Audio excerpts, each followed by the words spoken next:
So one of the questions I always get asked is, how do I manage my time when I'm working full-time as a vice president within capital markets? On the side, I do stuff like this. So recently I decided to make it a goal to publish one new video on YouTube every single week.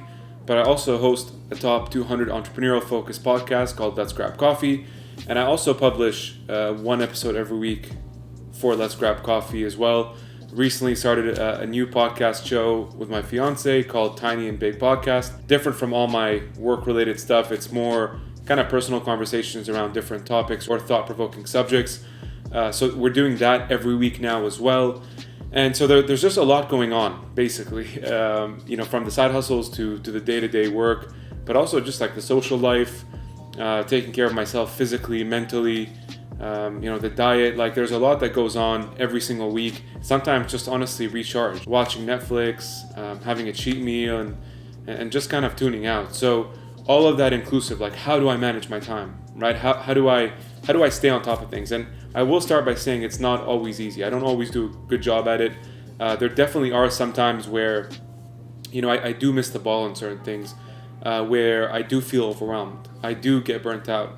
Like for instance, this past week, March has been crazy work-wise. It's just there's a lot going on, speaking on a ton of panels. There's a lot of events for some reason in March right now, and just work has been busy but good, I would say.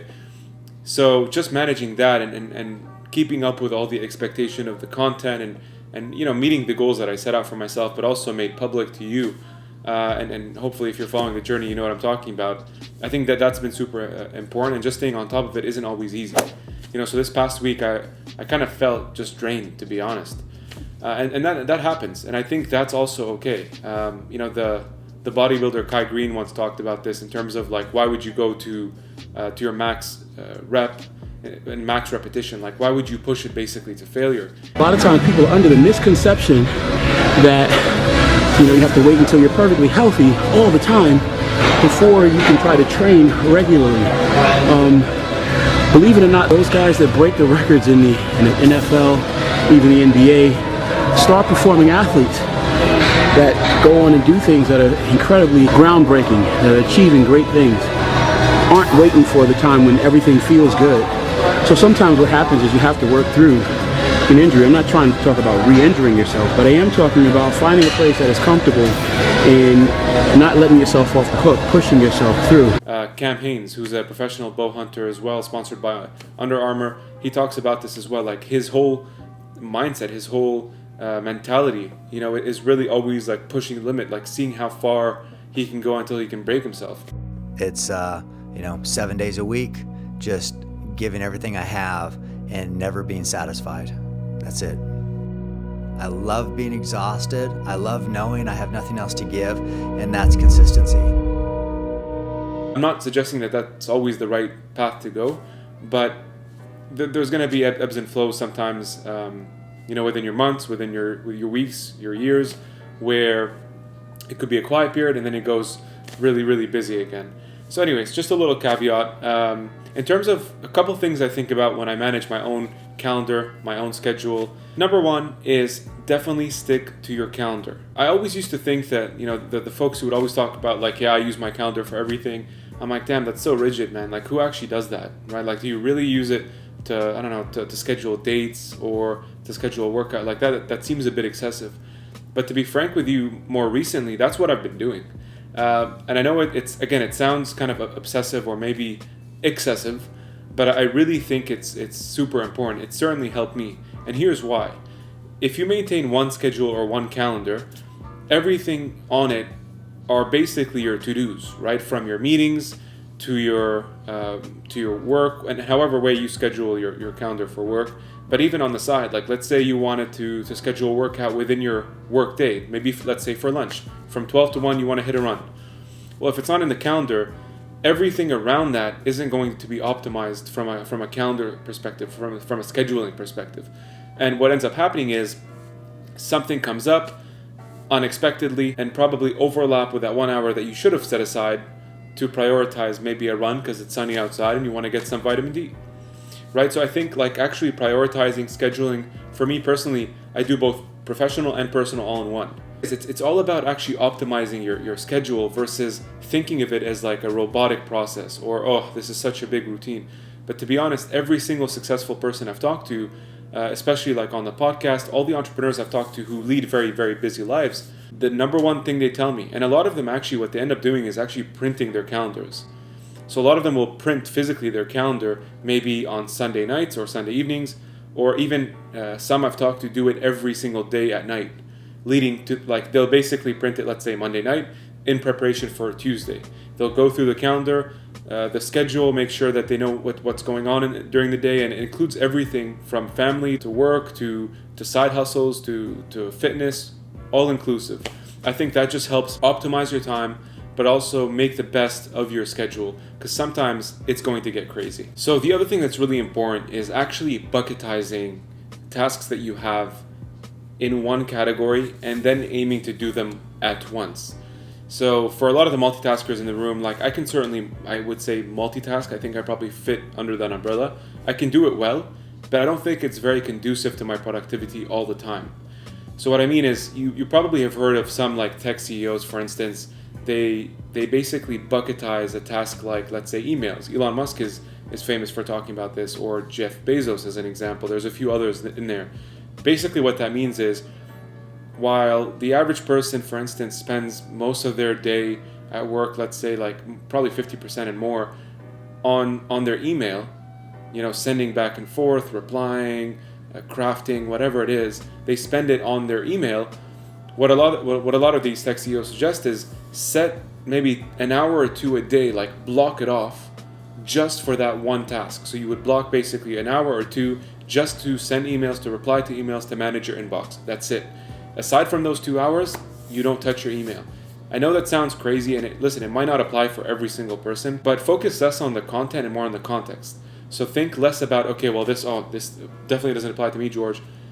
Think more about, okay, well, where can I take this concept of bucketizing or categorizing and just focusing on a single task and apply it elsewhere in my life, right? So I'll give you an example. For me, where I apply this specifically is actually on the podcasting side. So during the weekends, I basically bucketize time just for editing, but also publishing and setting a time so that I can publish on Thursdays or let's say Fridays. Even though I would do that on Sundays, so that when Thursday, Friday rolls up, the episode's already published, it's edited, it's all done with, and I can see it uploaded, and all I have to do is probably just share it on social. A really good person to check out, actually, if you haven't already, is Joko Willink, who's a former US Navy SEAL, a super motivational guy. He has a really cool podcast as well, but he talks about this as well.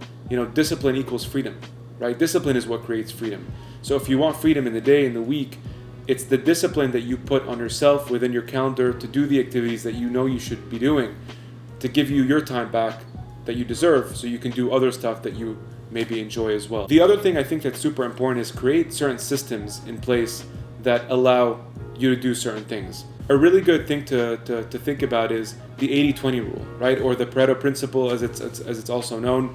I did a LinkedIn post about this, I'll link it. But the Pareto principle basically says, where can you best allocate your time?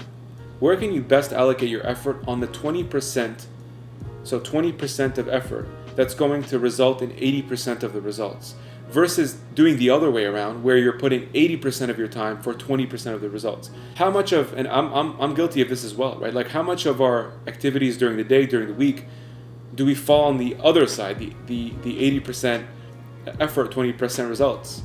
How often do we actually sit back and kind of like self-analyze what we're trying to do and say, okay, hold on a second, instead of doing it this way, what are the 20% items, the 20% actions that I know are going to get me the 80% of the results?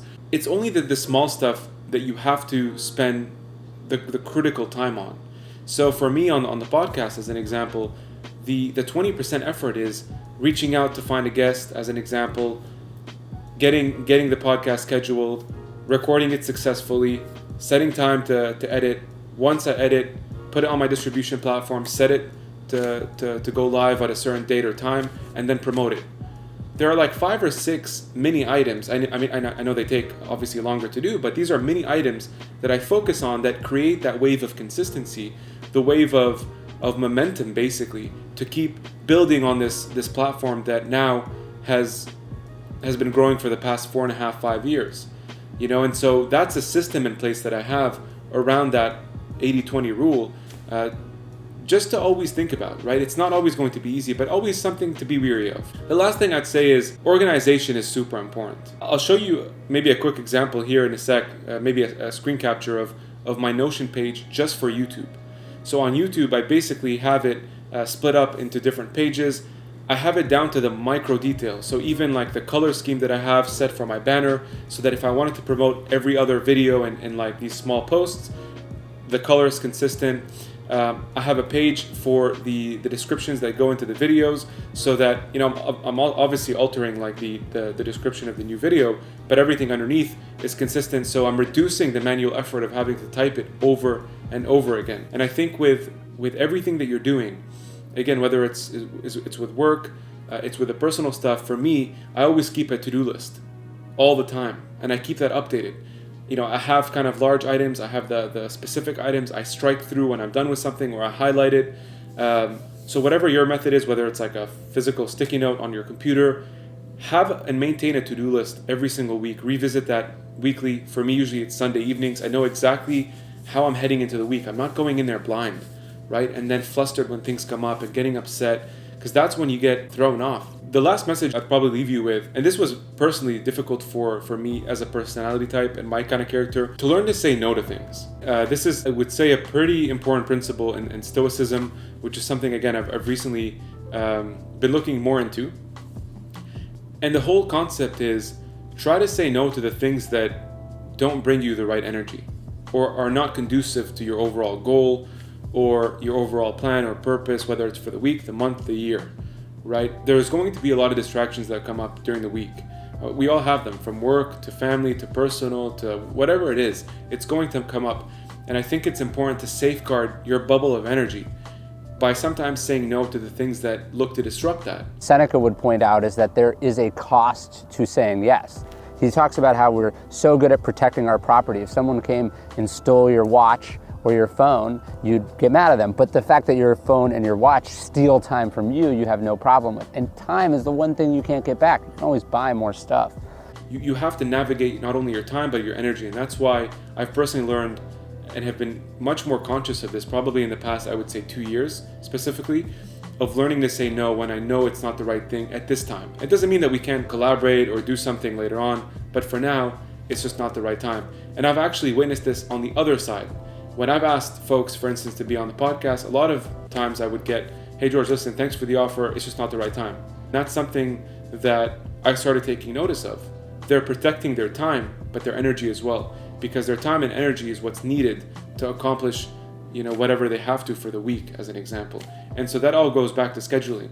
If your schedule and your time gets filled up with all these distractions that aren't aligned with your overall goal, then posting a video every week, publishing a podcast every week are just not going to happen, right? So hopefully these tips were helpful, and let me know what you think. There might be certain things I missed, so feel free to comment below. Drop a like if this was of value. Stay well. I'll see you next week, all right?